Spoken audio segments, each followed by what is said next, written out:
Hay algo que el poder necesita más que obediencia, costumbre. Que la gente se acostumbre a lo injusto, a lo desigual, a lo absurdo. Porque cuando algo se vuelve costumbre, deja de doler. Y cuando deja de doler, deja de cuestionarse. Así se sostiene el orden que beneficia a unos pocos.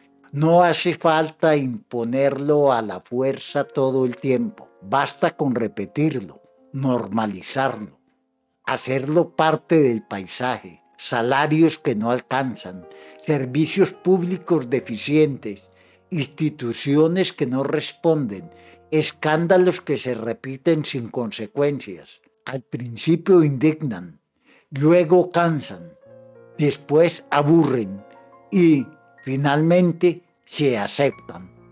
Ahí el poder ya ganó, porque una sociedad cansada no cuestiona, solo sobrevive. Y cuando alguien intenta romper esa inercia, aparecen las voces de siempre. No es tan grave, siempre ha sido así. Peor sería cambiar. Ese es el verdadero control, convencerte de que no hay alternativa, pero la historia muestra otra cosa. Los grandes cambios nunca nacieron del conformismo, nacieron cuando alguien se negó a aceptar lo que todos daban por normal. Cuando una injusticia deja de verse como inevitable y empieza a verse como inaceptable, el problema no es que falten razones para cambiar, es que sobra miedo para perder lo poco conocido, porque lo conocido, aunque duela, da una falsa sensación de seguridad.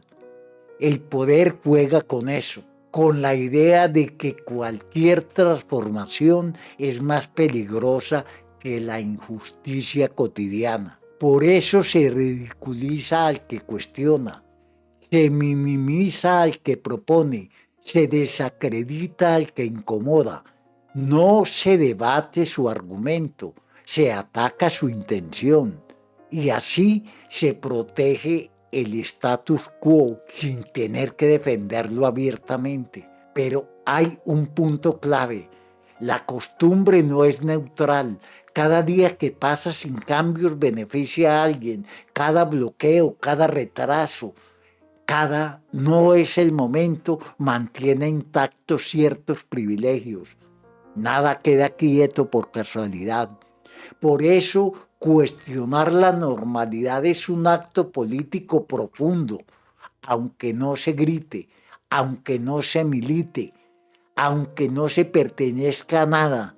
Preguntarse por qué las cosas son como son y a quién le conviene que sigan así, ya es una forma de participación, tal vez la más incómoda, porque no ofrece consignas fáciles, ni enemigos simples, ni soluciones mágicas.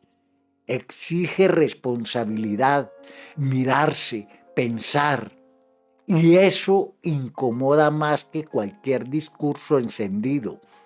Cuando una ciudadanía deja de aceptar la injusticia como parte del paisaje, el poder pierde su mayor ventaja, la pasividad.